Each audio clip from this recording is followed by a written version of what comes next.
नमस्कार दोस्तों, आप देख रहे हैं टेक रिसर्च। आज हम बात करेंगे, आज हमारे पास जितने स्टॉक हैं सारे के सारे कैश एंड कैरी वाले स्टॉक हैं। उसमें ना हम एफ&ओ की बात करेंगे और ना हम इंट्राडे की बात करेंगे। ये सिंपल सा कैश एंड कैरी में आपको बाई करना है। जैसे मान लीजिए कि कोई भी स्टॉक है, जैसे ये स्टॉक जो आप अभी स्क्रीन पे देख रहे हैं, इस स्टॉक का प्राइस है 55 रुपया 85 पैसा, 55 रुपया 85 पैसा। तो इसको अगर हमको कैश में बाई करना है तो इनटू जितना क्वांटिटी आपको बाई करना है, अगर आपको 100 क्वांटिटी बाई करना है तो इनटू 100 kg। अब यहाँ पे जो भी आपका अमाउंट आएगा, मान के चलिए कि 5,500 समथिंग, कुछ लगभग 6,000 के आसपास समथिंग कुछ अमाउंट आएगा। ये अमाउंट आपको देना पड़ेगा। वही चीज़ मैं सारे सेगमेंट आपको क्लियर कर देना चाहता हूँ। बहुत सारे लोग जो नए लोग हैं उनको सेगमेंट के लिए कन्फ्यूजन होता है कि कैश में कैसे काम करना है, एफ&ओ में कैसे काम करना है और बाकी सारे सेगमेंट। तो मैं बता देता हूँ कि ये हो गया कैश सेगमेंट। इसको हम बोलते हैं कैश, मतलब जो भी स्टॉक हम खरीद रहे हैं उसका टोटल पैसा हम पे कर रहे हैं, टोटल पे करके हम वो बाई कर रहे हैं। दूसरा एक होता है फ्यूचर एंड ऑप्शन। तो फ्यूचर एंड ऑप्शन में दूसरा होता है future and option. Future and option में क्या होता है कि एक मंथली कॉन्ट्रैक्ट होता है, एक मंथली कॉन्ट्रैक्ट होता है। ये मंथली टाइम पीरियड के लिए होता है। हम कोई भी स्टॉक अगर बाई करते हैं तो हमें 1 महीने के अंदर, वैसे तो हम एफ&ओ में काम कर रहे हैं तो हमें सेम डे, अगर इंट्राडे कर रहे हैं तो इंट्राडे का मतलब क्या होता है कि 9:15 को मार्केट खुला और 3:30 को बंद हो गया, तो 3:30 मतलब 3:15 को बंद हो गया, तो 3:15 से पहले हमको प्रॉफिट बुक करना है। तो इंट्राडे का मतलब ही वही होता है, लेकिन फिर भी इसमें एक मंथली कॉन्ट्रैक्ट होता है। उस मंथ के अंदर हमको जो भी प्रॉफिट एंड लॉस है उसको बुक करके हमको बाहर निकलना होता है। ये हो गया लिमिटेड टाइम की बात। दूसरा यही एफ&ओ जिसको हम निफ्टी, बैंक निफ्टी, उसमें भी हम एफ&ओ में काम करते हैं। जैसे निफ्टी हो गया और बैंक निफ्टी हो गया। इसमें क्या होता है कि वीकली एक्सपायरी भी होता है। एक वीकली एक्सपायरी होता है और एक आपको मंथली एक्सपायरी होता है। तो जो भी हम लेते हैं, या तो वीकली एक्सपायरी ले या मंथली एक्सपायरी ले, हमको वीक के अंदर में प्रॉफिट एंड लॉस बुक करके बाहर निकलना होता है। अगर मंथली एक्सपायरी में लिए हैं तो मंथली एक्सपायरी में भी हमको प्रॉफिट एंड लॉस बुक करके बाहर निकलना होता है। तो ये हो गया फ्यूचर एंड ऑप्शन। दूसरा हो गया जो हम बात किए थे कैश। और तीसरे सेगमेंट की हम बात करते हैं तो तीसरा जो है हम उसको कमोडिटी बोलते हैं, जिसमें बहुत ही कम लोग काम करते हैं और वो हेजिंग के पर्पज़ से यूज की जाती है। तो उसमें हम ज़्यादा बात ना करेंगे। हाँ, उसमें भी एक कॉन्ट्रैक्ट होता है जिसका कॉन्ट्रैक्ट का मंथली एक्सपायरी होता है। कमोडिटी हो गया, उसमें भी मंथली एक्सपायरी होता है, मंथली कॉन्ट्रैक्ट होता है। उसमें भी 1 मंथ के लिए हम जो है अपना जो भी बाई सेल करते हैं उसका 1 मंथ का वैलिडिटी रहता है और उसमें बेच के हमको बाहर निकलना है। ठीक है, तो ये हो गई सेगमेंट की बात। तो हम चलते हैं फर्स्ट सेगमेंट जो हमारा था कैश एंड कैरी, मतलब हमको कैश में ख़रीदना है, कैश में ख़रीदना है। तो कैश में ख़रीदने के लिए हमारा फर्स्ट स्टॉक हो गया। और फर्स्ट स्टॉक में हमको अभी हम वीकली चार्ट पे इसको एक बार देख लेते हैं। वीकली चार्ट पे ये स्टॉक क्या कह रहा है। तो वीकली चार्ट पे अगर हम एक ट्रेंड लाइन ड्रॉ करते हैं तो आप देख रहे होंगे कि ये ट्रेंड लाइन अगर हम यहाँ से ड्रॉ करें तो ये स्टॉक ब्रेकआउट भी दे चुका है। ये स्टॉक ब्रेकआउट दे चुका है। थोड़ा सा मैं बड़ा कर देता हूँ। ब्रेकआउट भी दिया है और रीटेस्ट भी किया है। रीटेस्ट का लेवल आपका ये रहा, रीटेस्ट भी कर चुका है। लगभग 49-50 के आसपास इसका रीटेस्ट लेवल था और रीटेस्ट करके ये स्टॉक ऊपर की तरफ अप ट्रेंड में जा रहा है। तो इसको अगर हम देखें, अगर इसके बारे में हम बात करते हैं तो ये स्टॉक हमें लगता है कि अप मूवमेंट दे सकता है। और कहाँ तक देगा, एक रेजिस्टेंस आपको यहाँ सामने दिख रहा है, 70 के आसपास एक रेजिस्टेंस है इसका। हम अगर यहाँ पे स्टॉक आता है तो एक बार प्रॉफिट बुक करेंगे और अगर इसको रिस्पेक्ट करके नीचे आ जाता है तो प्रॉफिट बुक कर लेंगे। और अगर इसको रिस्पेक्ट नहीं करता है, ये इसको तो ब्रेक करता है और ब्रेक करके अगर अप साइड की रैली निकालता है तो फिर हम अपने एसएल को ट्रेल करके आगे के टारगेट के लिए बैठेंगे। और दूसरा नेक्स्ट स्टॉक है हमारा चलते हैं नेक्स्ट स्टॉक की तरफ। नेक्स्ट स्टॉक है हमारा बैसाख इंडिया। इसको हम देख लेते हैं।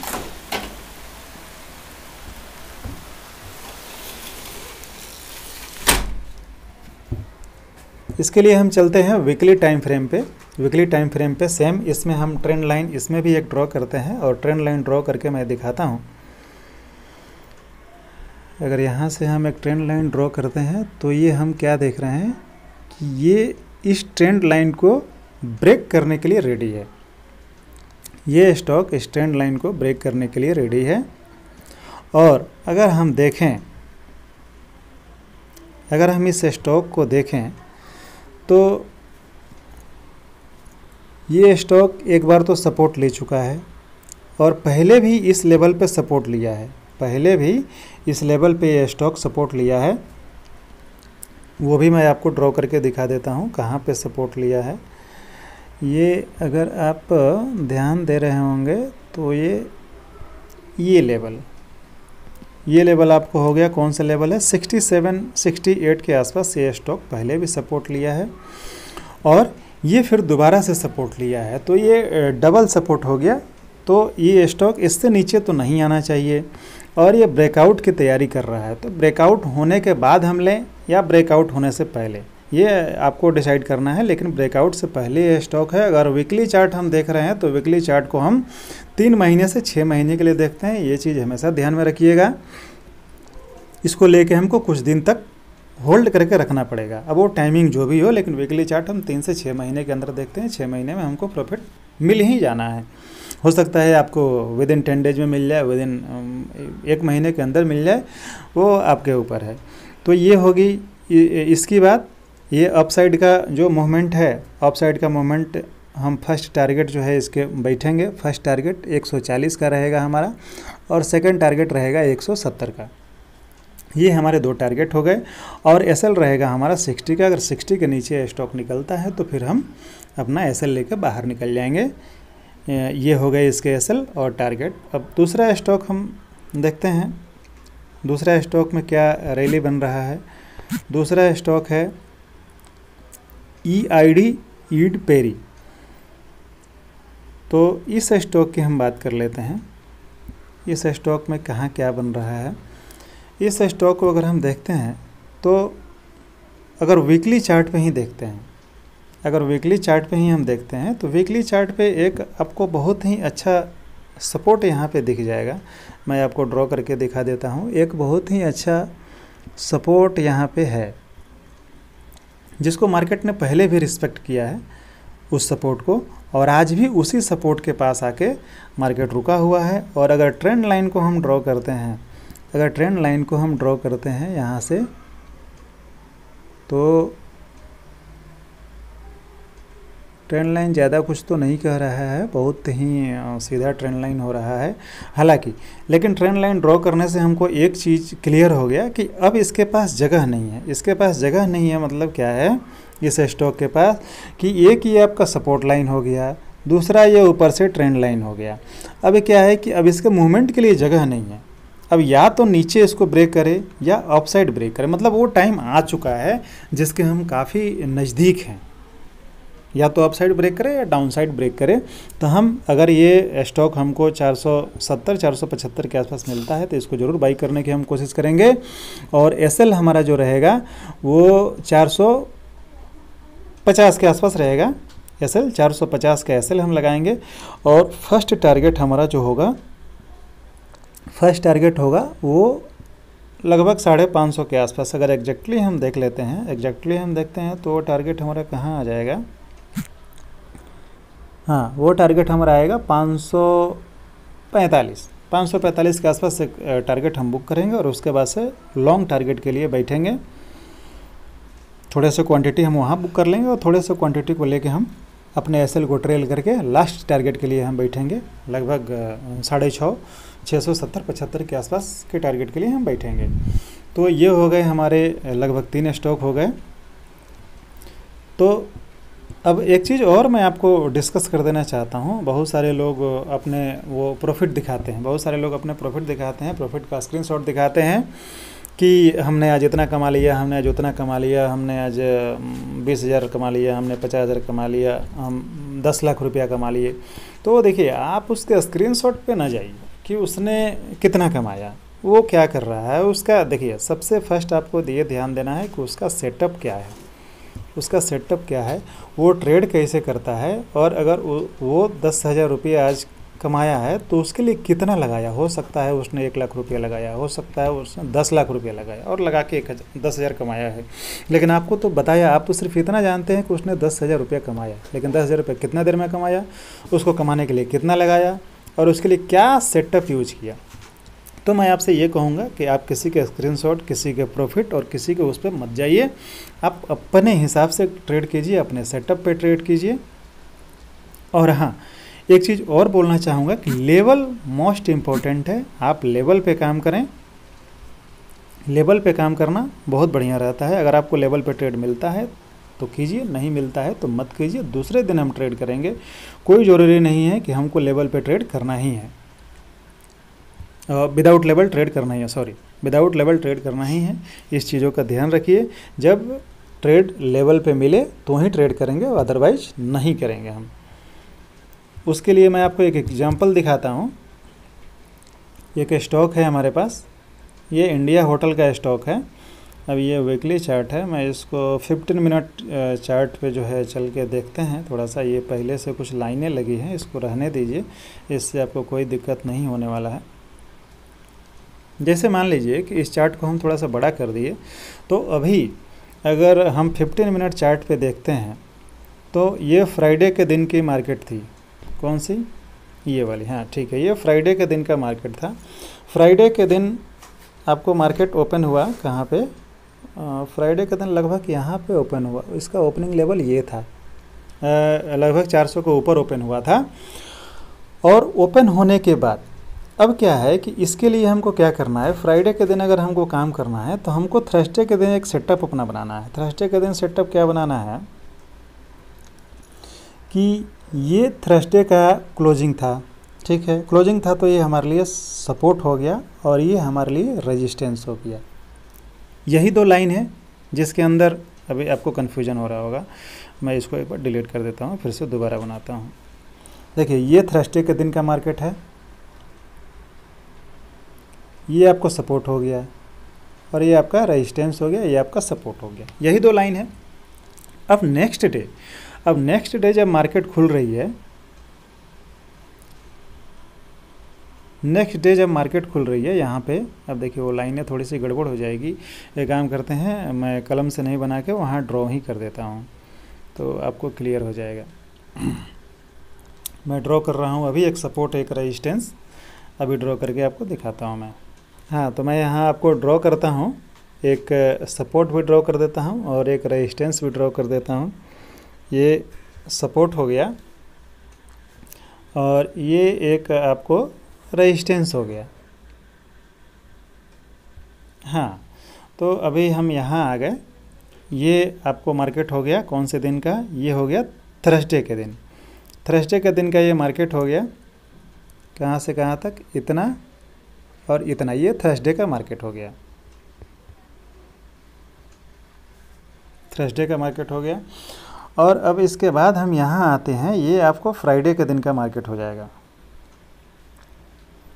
ये फ्राइडे के दिन का मार्केट हो जाएगा। फ्राइडे के दिन मार्केट कहाँ ओपन हुआ, वो सबसे इम्पोर्टेंट है कि ओपनिंग कहाँ पे हो रही है। अब मार्केट की ओपनिंग कहीं यहाँ पे हुई, यहाँ पे ये लेवल देखिएगा, लगभग 401 का लेवल था, 401.50 का हमारा सपोर्ट था। मार्केट 400 के आसपास ओपन हुआ और 400 के आसपास ओपन हुआ और यहाँ से स्लो एंड स्टडी मार्केट नीचे की तरफ आया।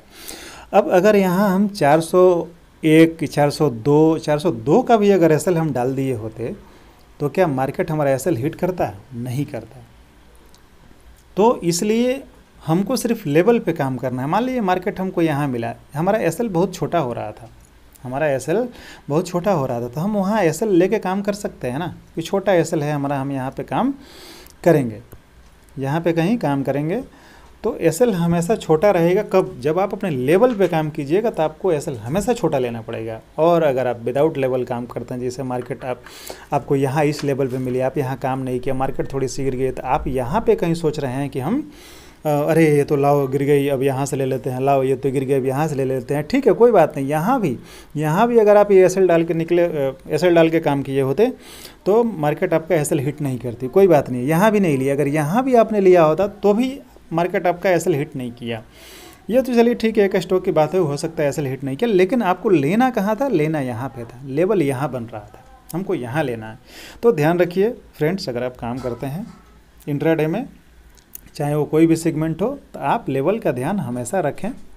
अगर दूसरे दिन का भी हम देख लेते हैं, दूसरे दिन का, चलिए ये हमको थर्सडे के दिन मार्केट तो पूरा रेंज में रहा, कोई बात नहीं है। अगर हम वेडनेसडे के दिन काम करते तो वेडनेसडे का क्या था? वेडनेसडे का सपोर्ट एंड रेजिस्टेंस क्या था, मैं बताता हूँ। वेडनेसडे के दिन था, ये थर्सडे हो गया, वेडनेसडे, ट्यूसडे। हाँ, ट्यूसडे का दिन हम लोगों को देखना है ना, ट्यूसडे का दिन देखना है। तो ट्यूसडे का ये रहा 22 तारीख, ठीक है। तो 22 तारीख का सपोर्ट कहाँ बना है? 22 तारीख का सपोर्ट ये रहा, इसका ये रेजिस्टेंस है और इसका सपोर्ट हो जाएगा। और 22 तारीख का रेजिस्टेंस कहाँ बना है? 22 तारीख का रेजिस्टेंस आपको ये हो जाएगा, इसका सपोर्ट है आपको 380 पे और रेजिस्टेंस है 389 पे। अब दूसरे दिन कौन से दिन? दूसरे दिन वेडनेसडे को मार्केट जब खुलती है, वेडनेसडे को मार्केट जब खुलती है तो वेडनेसडे को आप क्या देखते हैं कि आपके रेजिस्टेंस, मार्केट खुलते ही रेजिस्टेंस को ब्रेक किया। अब जब रेजिस्टेंस को ब्रेक किया तो या तो हम वेट करेंगे कि रिटेस्ट होके आए, रिटेस्ट होके नहीं आया, कोई बात नहीं है।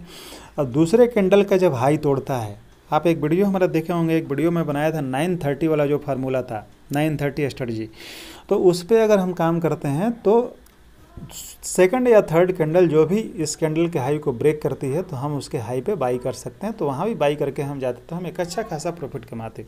कुछ नहीं करना है, कोई भी स्टॉक आपको ढूंढने की ज़रूरत नहीं है। आप जो स्टॉक ढूंढ के रखे हैं, 1 या 2 या 3 या 4 जो भी स्टॉक है आपके पास, सिर्फ उसमें आप रेजिस्टेंस और सपोर्ट ड्रॉ कर लीजिए और उसके हिसाब से आप आराम से काम कर सकते हैं। आपको घबराने की ज़रूरत नहीं है। लेकिन क्या होता है ना कि मार्केट जब खुलता है ना, तो खुलते ही हम सोचते हैं कि सारा पैसा बस हमारा हो जाना चाहिए, मार्केट से बस पैसा हमारे ही पास आना चाहिए। ये थिंकिंग अपने दिमाग से निकाल दीजिए और एक ही दिन में आप करोड़पति हो जाएंगे। ये भी चीज़ अपने दिमाग से निकाल दीजिए। तो फ्रेंड्स, अगर वीडियो अच्छा लगे तो लाइक कर देना और सब्सक्राइब ज़रूर कर दीजिए।